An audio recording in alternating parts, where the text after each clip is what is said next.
secondary with that prospect and then taking ours before that. I-dissect muna natin.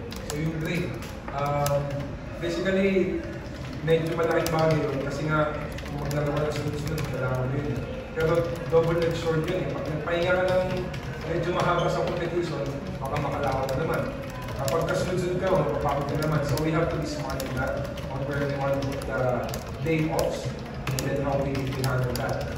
Now, with Justin, medyo kami, we deal with the present eh. So itong hindi na itong pag-nood niya, bukas, wala naman ito.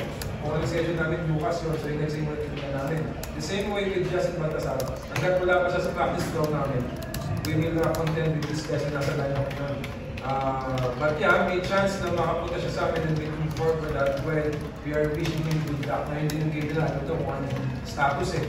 Pero sana ma-close out na nila and sana makarating siya sa amin, but until na lumapad siya sa loob ng pinto ng dugout namin, sa practice ground namin, we would contend with these guys and I believe these guys kahit sa ato, talagang ng mga players natin. Justin Baltasar will be a big addition. Pero double-edged sword din yun, parang yung pahinga din yun kasi may bagong tao eh. So it's another round of getting to know your face and adjustment face. Sana makapasalit ka rin sa test na yun. So that's another hurdle. I think may good and bad palagi. But hopefully there's more good than bad.